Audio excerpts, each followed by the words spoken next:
Hey everybody, welcome back. We are now on the final chapter, chapter 12, for the 12 laws of the universe. And this is the law of gender.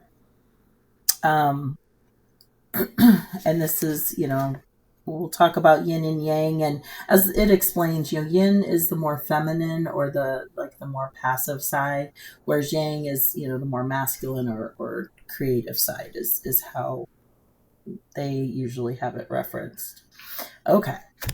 So, chapter 12, the law of gender. Manifestation requires balance of energy. Creation requires both yin and yang. Both masculine and feminine energy is required in equilibrium to create everything. Sexual reproduction of species is a great example of this law in the physical world and in the way it is more obvious to us. This concept also applies in the energy world. No creation, meaning converting an idea into reality, is possible without the balance of the male and female energy. First, we must understand a very important concept. All, including us, have a combination of male and female energies, and we must balance them to create the things that we want. Although we are born with male or female sexual organs, we all have both energies within us that have nothing to do with our sex or sexuality. In terms of energy, male energy is creative, practical, and far-sighted, but it's unbalanced. It can take the form of control, anger, and conflict. On the other hand, when female energy is balanced with male energy, it is intelligent, nurturing, and intuitive. Unbalanced, it is fragile and its personal strength is weakened.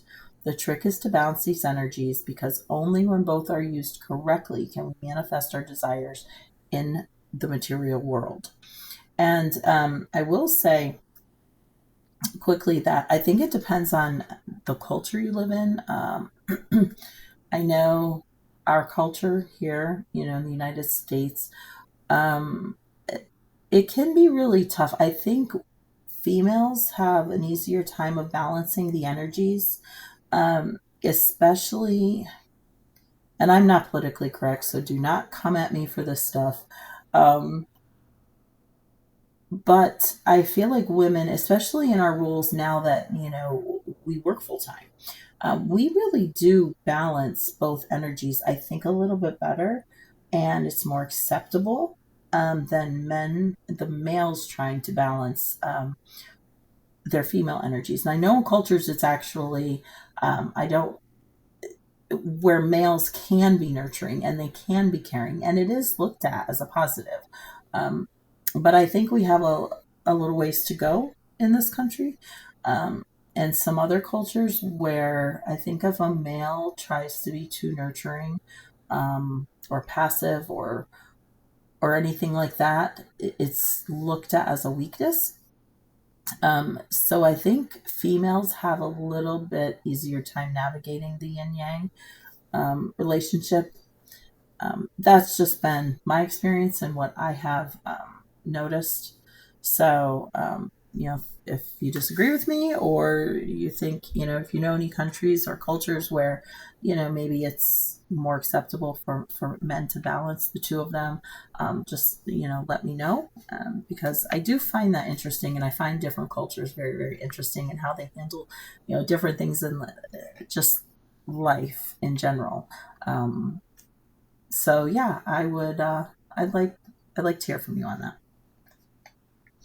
Okay, so in terms of energy, nope, I already did, I am so sorry, I already did that paragraph. The second part of the law reminds us that everything, including our desires, has a gestation period, which they will continue to grow until they emerge in the material world. In the creative process, this is a good example of the law of rhythm. Do you want to give birth to the baby 1 week after conception, or are you willing to wait for the 9 month cycle for him to develop into a baby that can survive outside the womb? We must be patient with our desires because everything created in the world was first a seedling of thought that was nurtured by the male and female energy for a period of time, the gestation, before it becomes a reality. Some advice is to embrace your male and female energies to achieve a balance that nourishes and tends your ideas and desires during the inevitable gestational period before their manifestation. Finally, the law of gender has little to do with physical gender. Rather, it means that there are two main types of energy. You can think of them as masculine and feminine, yin and yang, or anima and animus. We all have a certain amount of both energies, and if we want to live happily, we must find a way to strike a balance between the two. Think about the role each type of energy seems to play in your life and whether any of them is in excess or is it in a deficit. The law of gender applies to everything. Everything has a yin and a yang. On the physical level, everyone has a male or female body, but psychologically, everyone is androgynous with both male and female characteristics. Everyone has a left brain and a right brain. To really master this law, you need to keep your ego in check. Let your ego deal with your physical being, but do not let it dominate your emotional being. By mastering this law, you can create a better balance between your male and female attributes, and everything in your life and personally and professionally will flow much easier. Okay. And the yin and yang is, like I said, I do feel women are, I don't want to say better equipped at, finding that balance, but I think it's just more acceptable, I think, for women to be able to, have that, more creative or stronger, personality come out.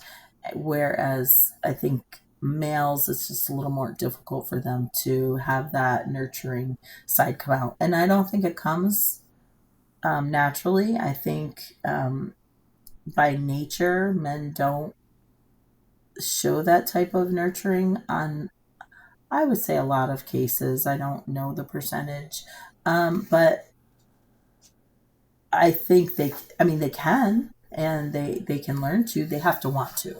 And again, it's going to come down to what's acceptable in society and what isn't, with how willing they are to do that or explore that side, the feminine side.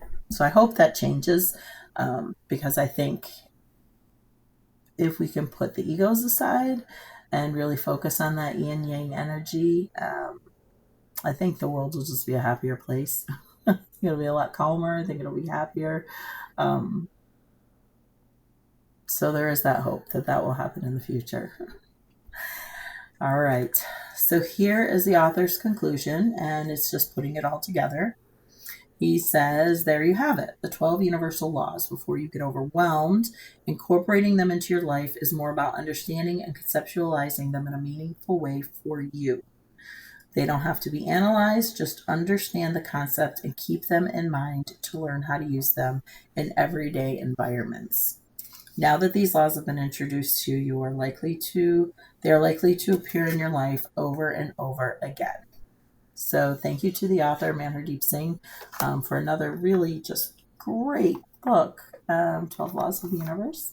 Like I said, I'll put the link for the 12 Laws of Karma in down below here, this video. So if anyone wants to get it before next week. And one of the things too with these laws, like you said, you don't have to overanalyze anything, but you could write the law down on, say, even an index card.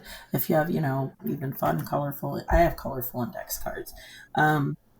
You could just kind of write the law out, maybe a sentence of just the gist of it for you that you're thinking of, and mix them up, and then one day just pick a card and look at it and decide, okay, well, this is the law I'm looking at today, and let me see how I can apply it today, and just do that a day at a time. It could be a fun exercise. You're not going to be overwhelmed trying to incorporate or live by all 12 laws in any of these books every single day. But it could just be a fun little game of, okay, what law are we going to do today? So I hope you guys really enjoyed this book, because I did immensely. And I think you're going to really like 12 Laws of Karma. I can't wait to get started on that. And I will see you guys all next week. All right. Bye.